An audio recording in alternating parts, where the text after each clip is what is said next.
We'll call this meeting to order. First order of business is the Pledge of Allegiance to the flag. I pledge allegiance to the flag of the United States of America and to the republic for which it stands, one nation, under God, indivisible, with liberty and justice for all.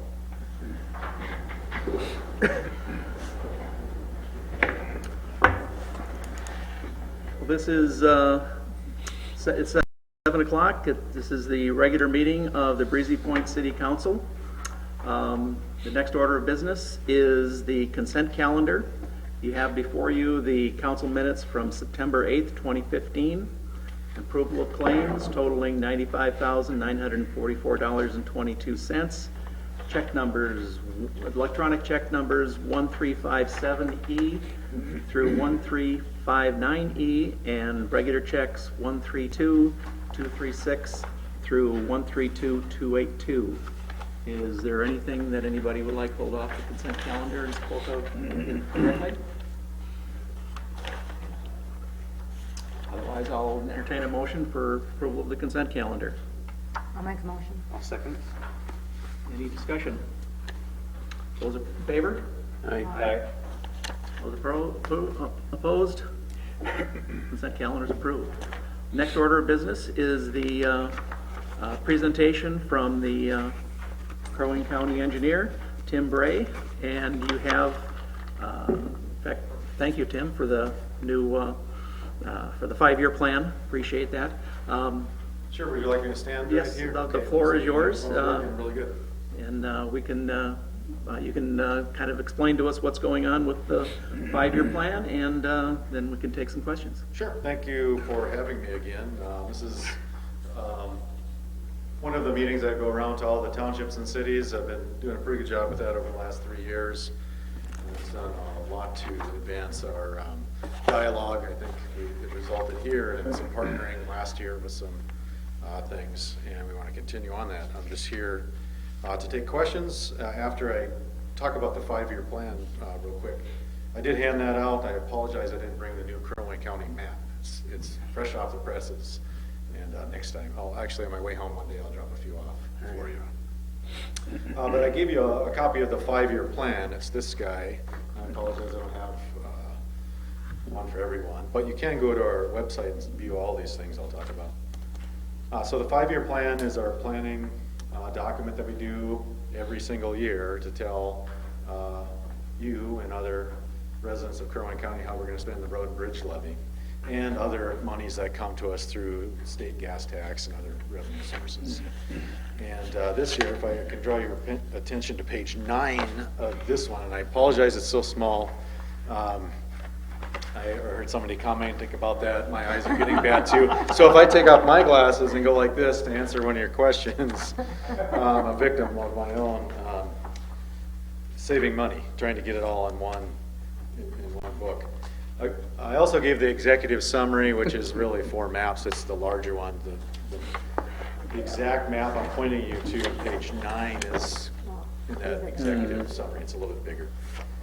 And what you'll see there is about $40 million of investment. For those in the crowd, it's color coded by year, what roads we're going to do and what projects. And it encompasses about $40 million worth of investment in terms of actual brick and mortar type projects and some of the engineering and things that go into that. And I forgot to bring the breakdown for me, but just a small portion of it, I think 11 million of that, about 25% is from your Crow Wing County tax, property tax that comes to the highway department. Currently, we get about 9.5 cents on every dollar that you pay in property tax comes to the road and bridge fund that I can do roadway maintenance with and construction. And so that's the Crow Wing County portion. Other monies that make up the 40 million are federal money. There's also state gas tax allocation that the counties get to help maintain and build roadways. So if you look on page 9, you'll see that in this area that was introduced, a project that was introduced last year for 2019 is the CASA 11 project. So from the new blinking stop signs down there, Beavers Corners, I don't know if people reference that up here, 3 and 11. From there, right to the Breezy Point front gate, right down the road. There'll be a mill and overlay of that road in 2019. Also in this particular area, the 371 project will start kicking off later this fall, maybe winter, maybe with some clearing and grubbing. MnDOT really has the lead on that, and right now they're looking to get on a consultant. It's a design build project, and it's just like the name suggests, they design it and build it about the same time. And so that's about ready to get going. There'll be some traffic changes and construction things that you'd be concerned about here maybe as you go to Brainerd or go to work or travel around the area. Also, you notice this year, not too long ago, we installed a speed zone right in front of the school. That kind of came out of some work that we started to do last year, kind of studying the area. If you recall, we had talked to Breezy Point about that process starting probably 3 years ago or so. And we partnered with the school to kind of get that study going. We're still working through that.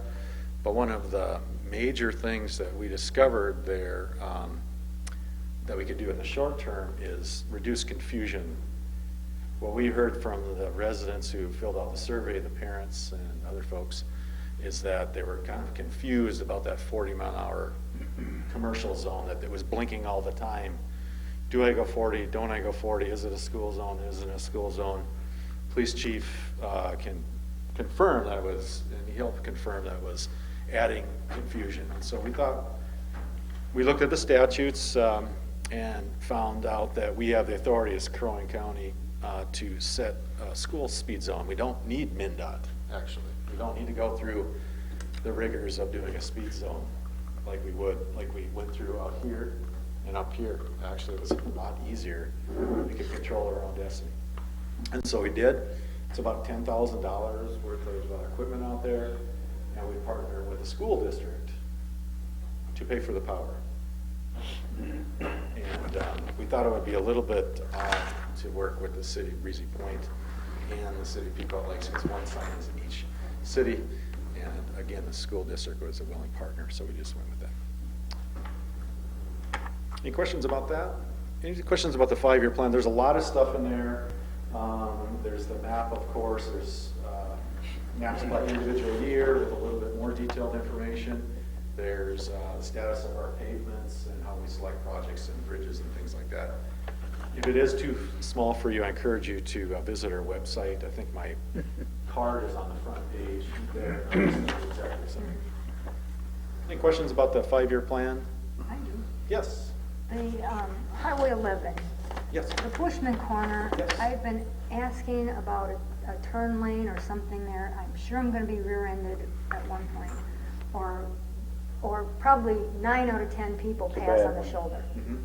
I know people who have failed to turn there because they're afraid they're going to be rear-ended, so they continued on.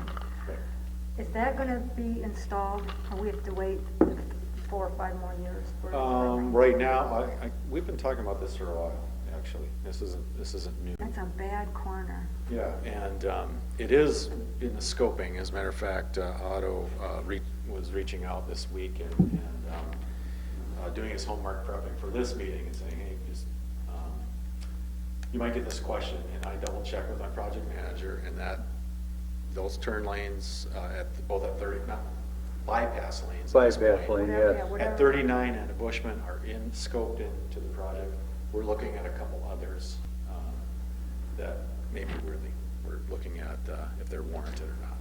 When you say scoped into the project, is that the 5-year project? That's in the 2019 project. That's it. That's what I was afraid of. Yeah. That is very bad.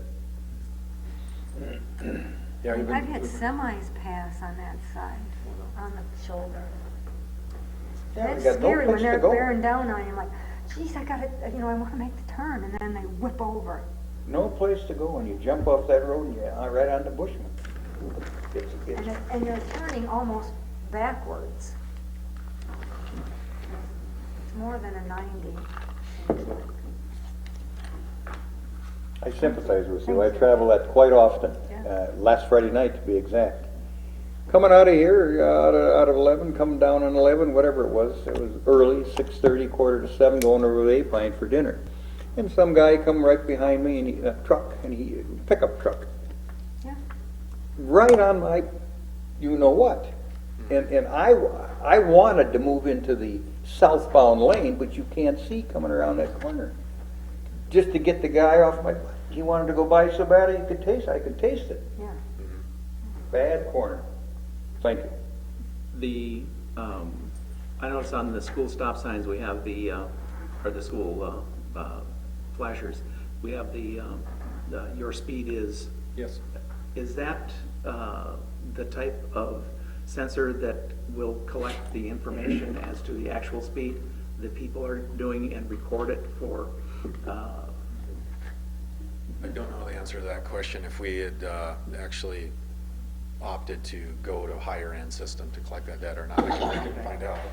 Yeah, because I know we've talked about those types of flashers, and the ones like you have on, I think it's County Road 3 in Merrifield.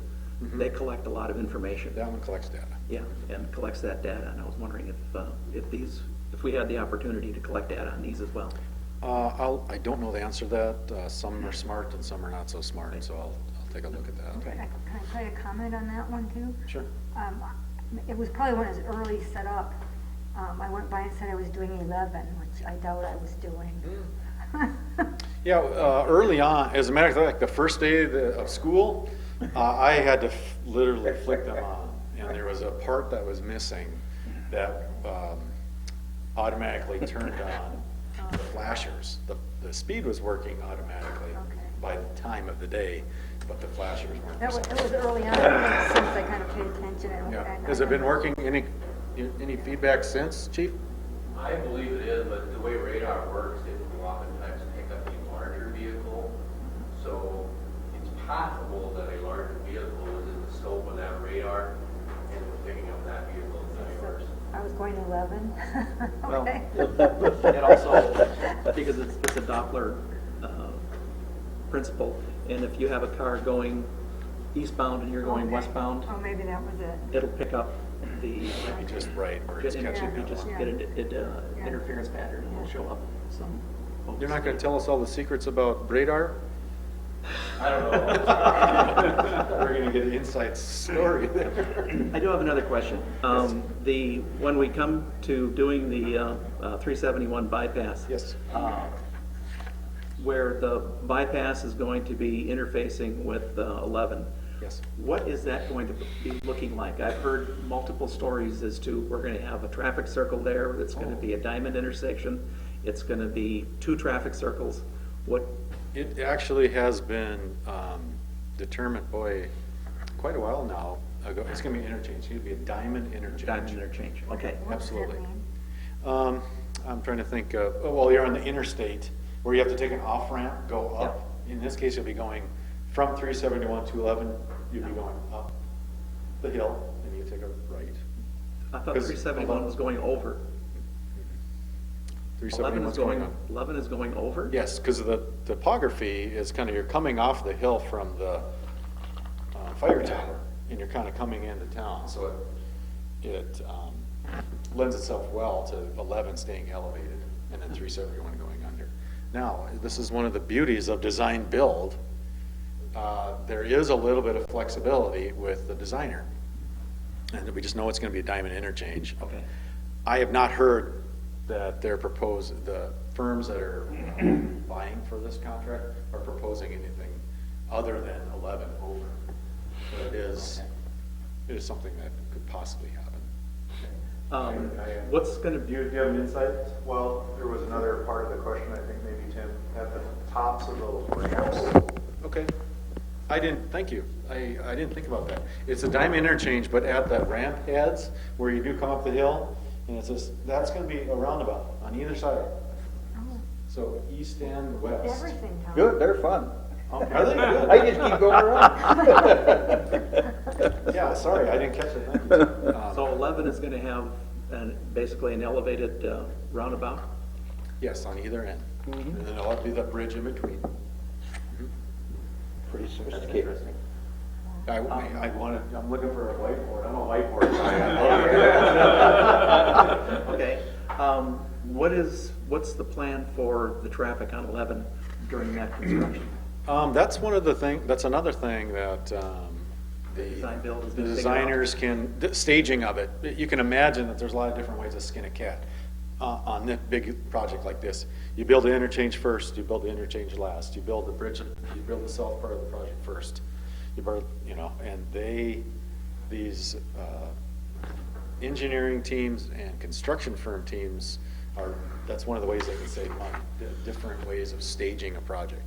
And honestly, until we get one of those firms on board, or MnDOT gets them on board, we're not positive what they're gonna do first. We can speculate, but it's hard to tell. And that will have an effect on the traffic. Right, that's what I was getting at, as far as, are we going to be just blocking off traffic and then detouring? One of the firms I know is talking about a detour. I don't know the details of it. They're responsible to get people here, so 11's not going to be cut off. It might not be real easy to get here. As you imagine, an interchange takes months to build, and there'd be some challenges probably, but never cut off. I don't see it ever being cut off. Okay. And I can see why that'd be very concerning Because for for you. one thing, fire. Fire trucks, right? Right, because, well, we got some of the fire trucks here, but if they have to call in extra equipment, it has to come from Pequot. Okay. Any other questions? Tim, first of all, I think if you're interested to see how that interchange may look, I believe Golden Spike and Trunk Highway 10 and the Sauk Rapids area. I'm not that familiar with that. Yeah, they've got, I think when they reconstructed that this past year, they put traffic circles on either end. Yeah, roundabout. I keep calling them traffic Yeah, circles. traffic signals, I'm not in favor of traffic signals, and I think that there's just a better alternative. Right. Particularly those areas towards, you can handle low volume and high volume. Yep. And that bodes well for our seasonal peaks. The other observation is, I know, and maybe this has been rectified, but I haven't seen it, and I just might be missing it, but I don't think there's any signs indicating what the speed limit is on 11 from the Pequot city limits, or pardon me, from the time you leave the vicinity of the Pequot area until you get to the hill coming into Breezy Point gates for the resort where it says 45. I don't think is there, Chief? I don't recall. There are none. I think it would be a good idea maybe to post that. I think people coming off 371 think that sky's the limit. Well, statutory speed limit is 55. If there's no sign, correct me if I'm wrong, no sign, 55. Right. Correct, yes. No. And that goes through even township roads, and that poses a challenge. But imagine all the signs we would have to Well, pay for. I think it if we might. posted 55, we get several requests for that. Yeah, we get a number of, I think what some law enforcement people refer to as chuckleheads, who are coming off at 371 and they're coming here to recreate. And for some reason, once they leave the state highway, they figure they're in a no man's land where there are no rules. So you may say it's posted 55, and we all know that, unless posted otherwise. I think when they see it's not posted, it means it's otherwise. So I would say it wouldn't be a bad idea maybe just to put one sign at one end and one at the other one, and for the east and westbound traffic. I don't know how much that would cost, but I think it would be something that would be worthwhile. I just want to echo what they were talking about on Bushman turning movements. Seems to me that, again, as far as I know, it's illegal to pass on the shoulder. It's an enforcement issue. I know I have the same problem getting on the East Street, which is, I had an incident here couple of months back where an individual in a pickup truck around 4 o'clock in the afternoon went busting by me, and I was honking at him and whatever, and I got the Marine Corps salute coming out the window. And unfortunately, I didn't get his license plate, but I think I would have pursued it if I had gotten the information down. It's a very dangerous situation. We've had fatalities in this county where people have passed on the shoulder, and it's to me, it's not only a design issue, but it's also enforcement. So I just throw that out for what it's worth. Well, we have been talking about it for, since I had been at the highway department, so I guess what I wrote down is, look prior to 2019, see if there's something we can do. I don't know why, I know we've been talking about it for a long time, and I don't know why it's not resolved yet. We have to look at our cost participation policy too. There might be some implications for the city of Breezy Point. And I noticed too, this year you evidently went to a chip seal process, maybe it's in County 11. I don't know if you're doing it county-wide, but that's the first time I've observed it. not a microsurface, but seal coat? Yeah. Is that what you mean?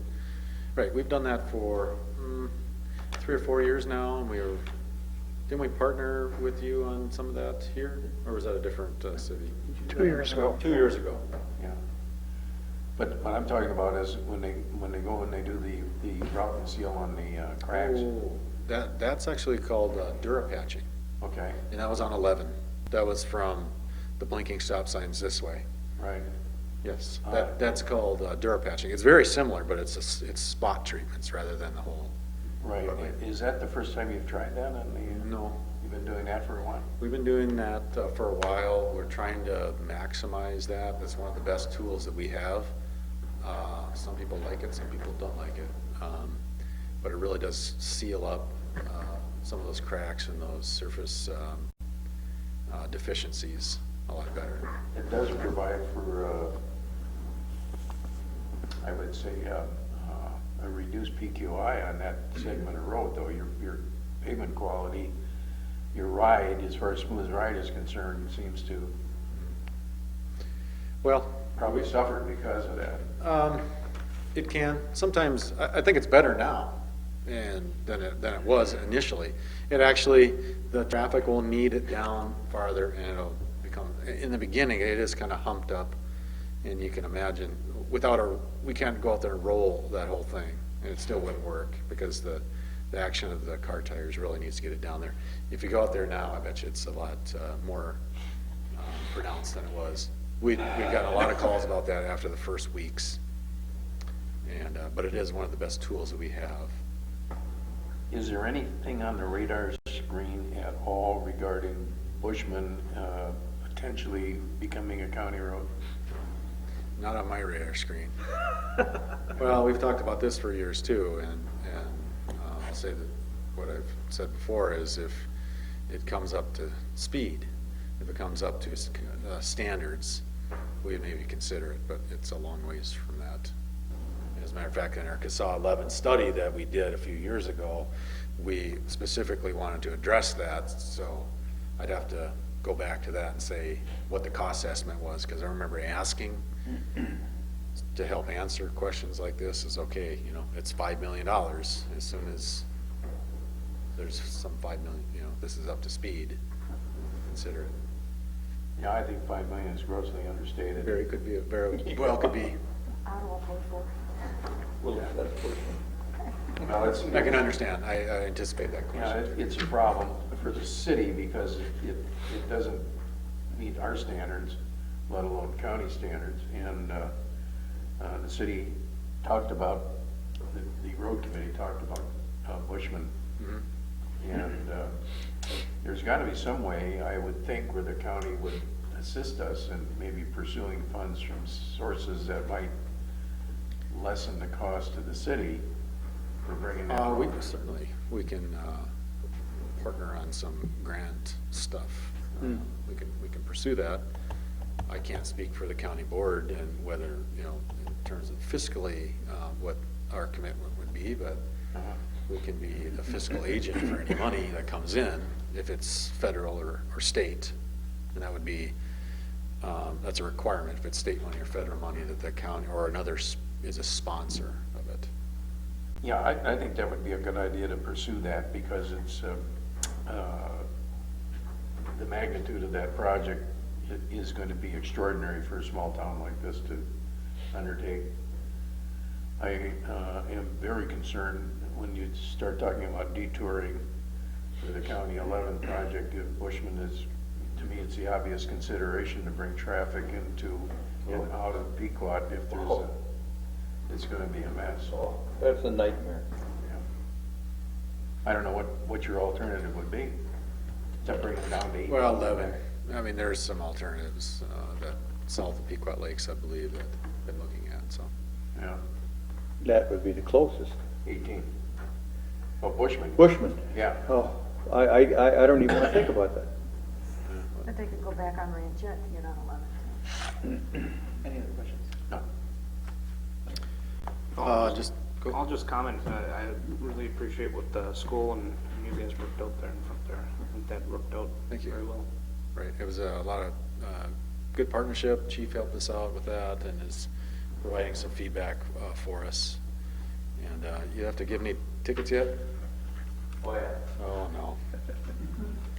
I did have one other question. The bridge replacements for bridges 2615 and 2616, they're both 371, relatively close together. And I see 2615 is in design right now. Because they are so close together, it's on, see it on page 36. Yeah, 36. And the explanation is on 39. Because they are so close together, is there any consideration for doing those both at the same time? Are you talking about 2615 and 2616? Right, Let's see. 26, yeah, 15 and 16. They're just right over there by 18. I wonder if these aren't the Nisswa bridges, Cullen Brook. It says city bridge replacement. Right. Yeah, those are, actually, the city, this is one of those things where the county helps with the bridge Right.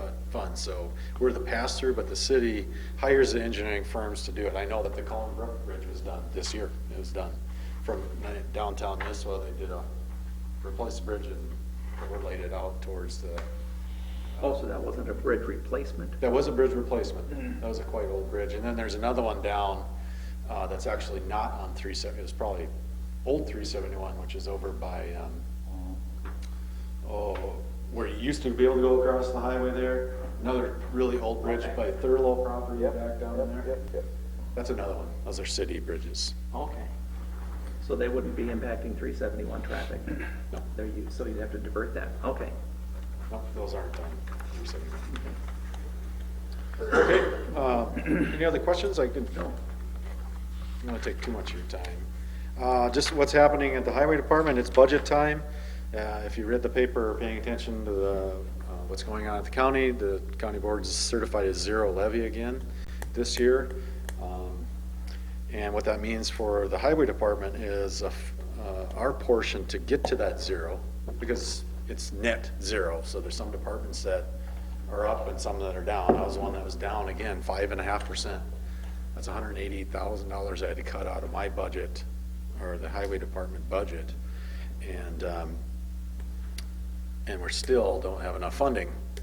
You know, I was saying before, $40 million investment over 5 years is still not enough. We're falling behind our poor pavements and pavement quality overall. So we're down to probably about, like I said, 9.5 cents on every dollar that you pay. We all pay in property taxes. Kind of on that same line, you maybe watched or read in the paper over the last couple of weeks that I did a presentation to the county board about a local option sales tax for Crow Wing County. Yes. And I'm still taking my direction from the board on that. I did that presentation. No decision has been made yet, and that has just the highlights of that are that 51% of that revenue would come from Crow Wing County guests, seasonal summer, winter guests. And it has the potential of generating almost $4.2 million that goes and is mandated by the statute to highway improvements. So that'll help us out. And kind of, as my county levy is shrinking, this is an opportunity to backfill that. Yeah, it's a blessing. What's your read on that? What's my read on that? Mhm. What's my read on what the council, or That's what exactly what I'm asking. what the board? What's the commissioners? I don't want to speak for them, Gary, but Why? because it's a decision up to them. There's nothing more political than taxes, Gary. Tell me about it. And so I've been before the board all the last month, I know. I'm an information provider, and that's what I've done so far. They've not asked me to weigh in. I'm just giving them the facts about what our payments are doing with the current funding levels, and they are not. We're going to continue to go down. That's the fact. And if this is something that they support, there is a way to get out of that in 10 to 15 years. Seems a no-brainer to me. You know what they did to the messenger, don't you? Well, I'm the information provider. I'm not the messenger.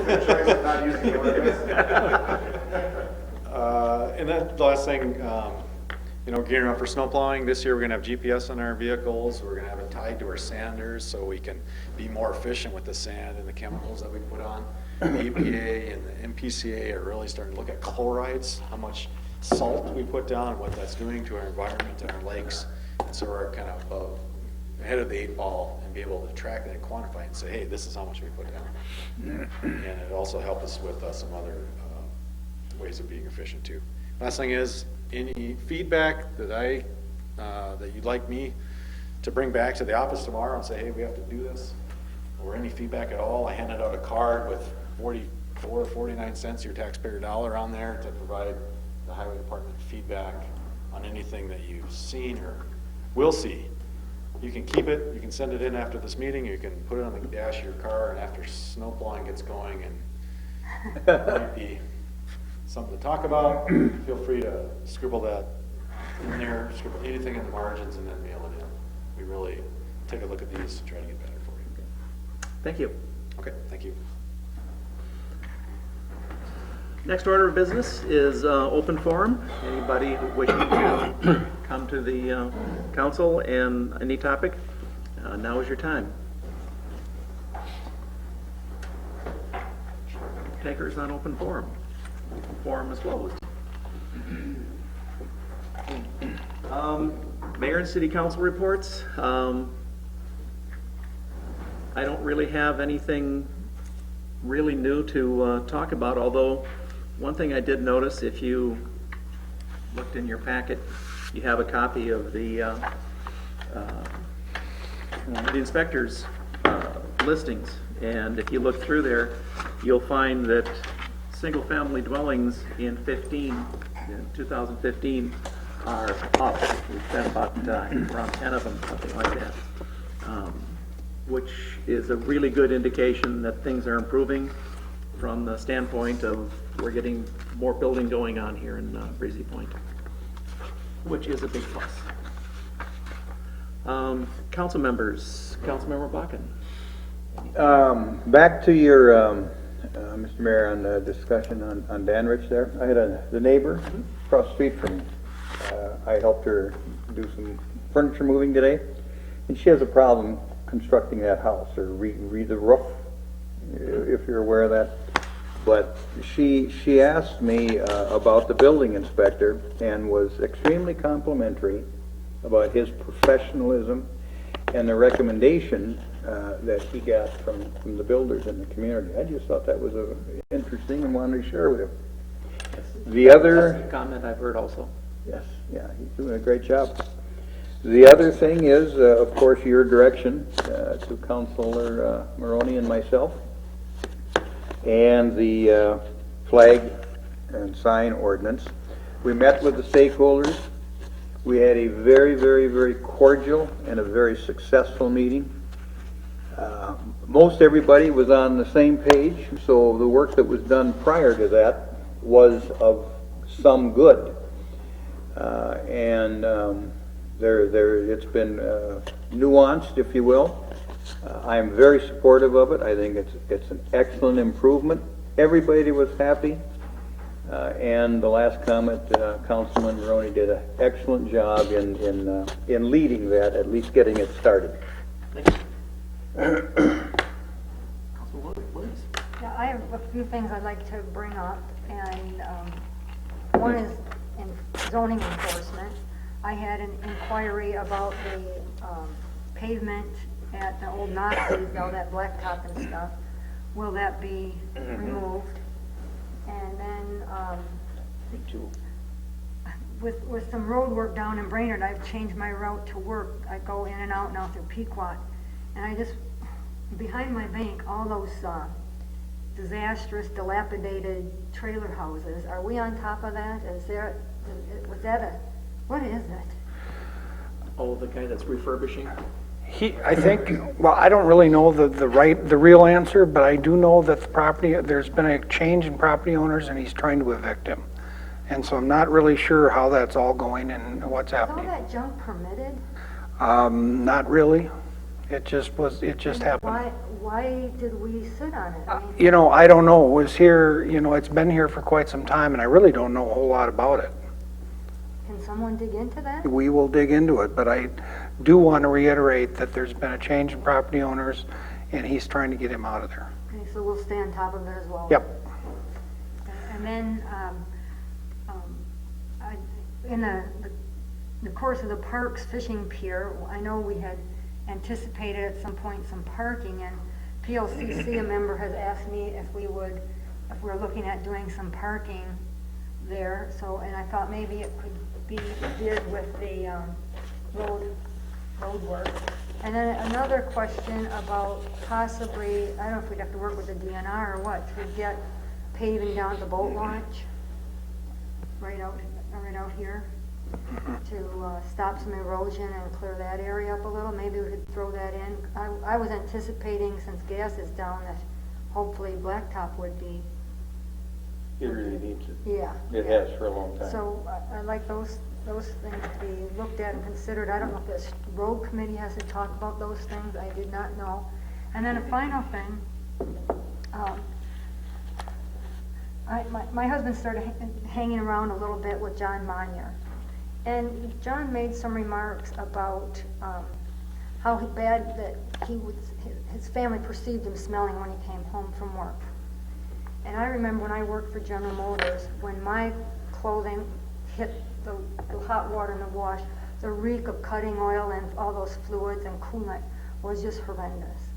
So what I'd like to know if we could consider would be if we could have uniforms for them that would be laundered elsewhere. I would not want that stuff in my washing machine. So if they're if people work at the wastewater plant, if their clothing smells, I think we should look at providing them suits or something that get laundered, outfits. What we do, Joe, if you don't mind responding? Do we give them that? I hope so. Yeah, we do have a washer and dryer in the shop that's free to use, if your clothes is dirty or smelly or greasy, and we all use it occasionally. Okay. Well, John was just talking about how his family would kind of Make him stay in the garage? So I was just hoping that we'd do that for them, because I wouldn't want that in my washer. Joe, do you mind responding about the Noxies? What we're looking at, most likely for the next spring, as far as the pavement going, removing the pavement, that's going to be quite easy.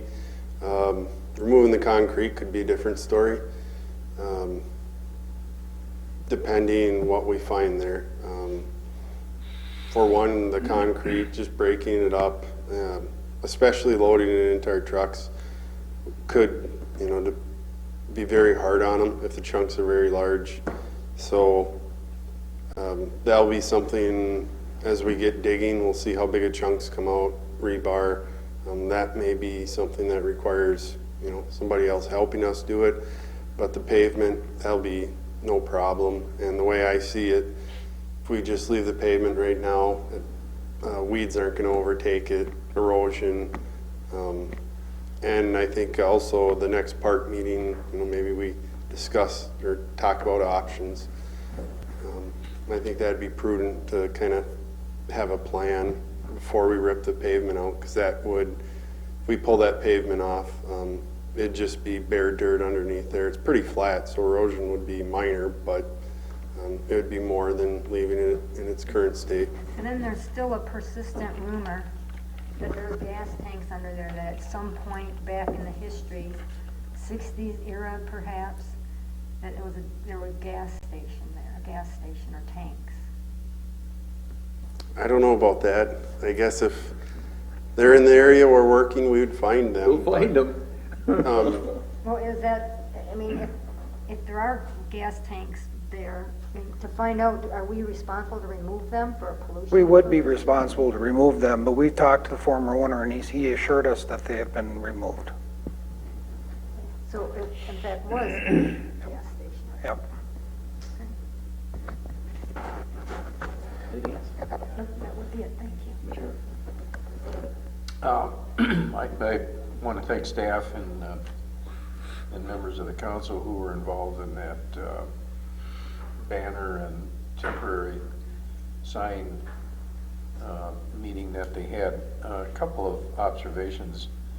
I think whoever came up with the idea that they're going to take their leads from the P&Z regarding complaints should be commended. I think that was a stroke of genius, and I don't know who came up with that idea, but it's, I think, a great way to go. But in that regards, I don't think we're expecting the members of the P&Z to go out and enforce the ordinance, are we? No, That's going to still be up to city staff. that's correct. And if I understand in the ordinance, the zoning official is the one who's anointed by the city council to go out and break legs, I guess. Pretty much. I don't recall the city council ever, is that an appointment that's made every year, or? The ordinance has the council make an appointment, and the appointment lasts as long as the council's happy with the appointment. And when was the last time it was appointed? When Jerry was hired. So that's part of his contract? That's correct. Okay.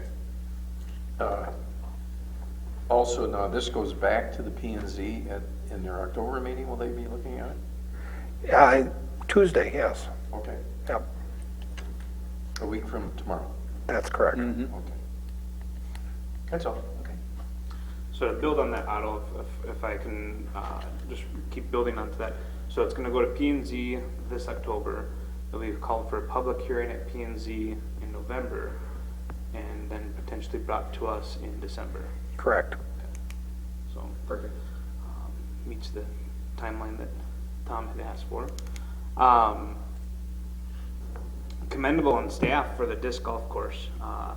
It turned out fabulous. First 9 holes, you can play them, yet we still have some fine details to work out, signage and whatnot, but you can play it now. It is beautiful in the area. I had a friend of mine who's brought coworkers out from a local company at Landis Gear here already out there for lunch breaks and on the weekend.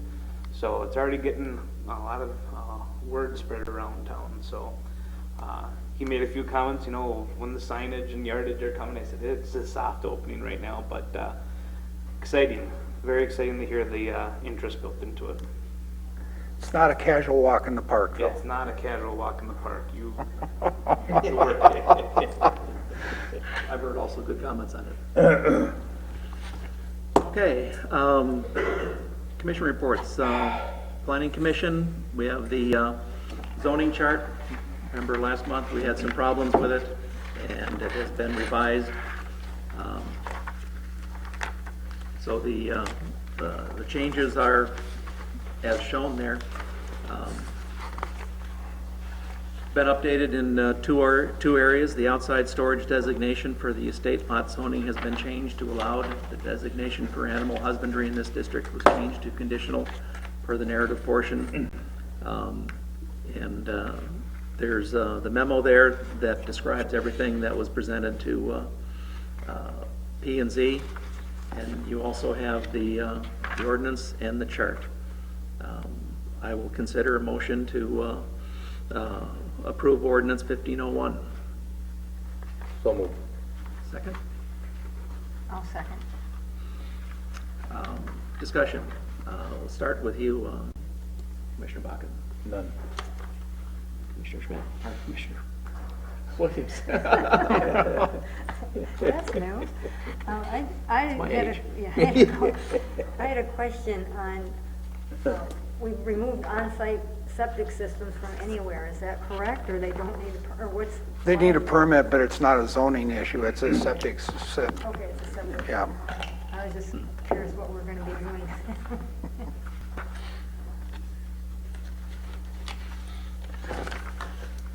Councilman Schmidt.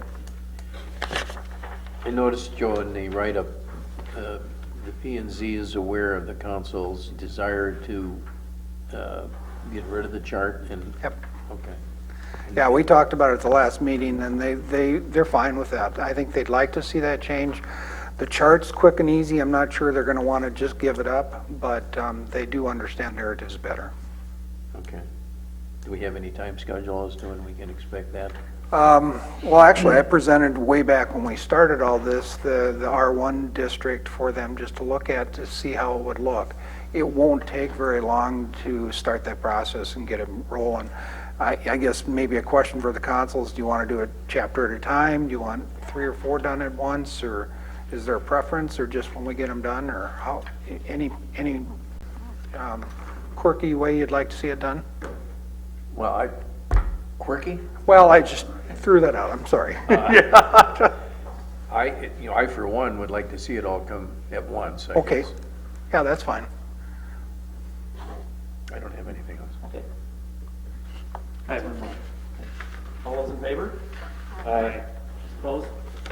The ordinance is adopted. I'll entertain a motion to have a summary done for publication. I'll make a motion. Second. All those in favor? Aye. Approved. Did you get this up? Next order of business is purchase of tax forfeited property. Okay. There's some pieces of property just adjacent to the campus here. There's a map showing exactly where these 10 lots are. The total price of all 10 lots is $11,900. The lots are, this whole area is talked about in the comprehensive plan, is that we would, like to have this area for something in the future, and this is moving towards that. So I will entertain a motion to for resolution 1519. I'll move resolution 1519. Second. Discussion. Councilman. I think it's a good idea. Okay, Councilman I Brockman. agree, good idea. Councilman Schmidt. Fine with it. Councilman Roney. I like the idea. All those in favor? Aye. Opposed? Approve the resolution 1519 for the purchase of the lots. Next order of business is seal coating for 2016. You have a list of the groups of seal coating that we desire to do in 2016. Resolution 1520 talks about this, and I'll entertain a motion for resolution 1520. So moved. Is there a second to that? I'll second. Councilman Blackman. Comments? None. Councilman Williams. None. Councilman Schmidt. No. Councilman Maroney. No additional comments? All those in favor of resolution 1520? Aye. 1520 is approved. Next order of business is park committee appointment. There has been an opening on the Park Committee for a while, and Brian Szymanski has requested appointment to the Parks Committee. He is on staff here as in Public Works, and has been a baseball coach, and I think his addition to the parks would bring a good perspective. I'll move the appointment. I'll second. Discussion, Councilman Schmidt? I assume he's gonna use that washer and dryer before he goes to the... That'd be a good addition. Councilman Williams? I agree with that. Yes. Councilman Puckett? Agreed. Councilman Morgan? I think it'll be great to have a young perspective. All those in favor? Aye. Welcome to the Park Committee. Next order of business is from Chief Merschman regarding updates to the police policy. And we have model policies that are essentially mandated by the state statute for lighting exemption, martial policing, POR community notification, domestic abuse, and allegations of misconduct and pursuit. They were found to be outdated, and we have new updated policies. And then there's an additional policy for the vulnerable persons policy. I would entertain a motion to adopt the all 6 policies and the in total. So move. Diane? I'll second. Discussion. None. Gary? None, sir. Mike?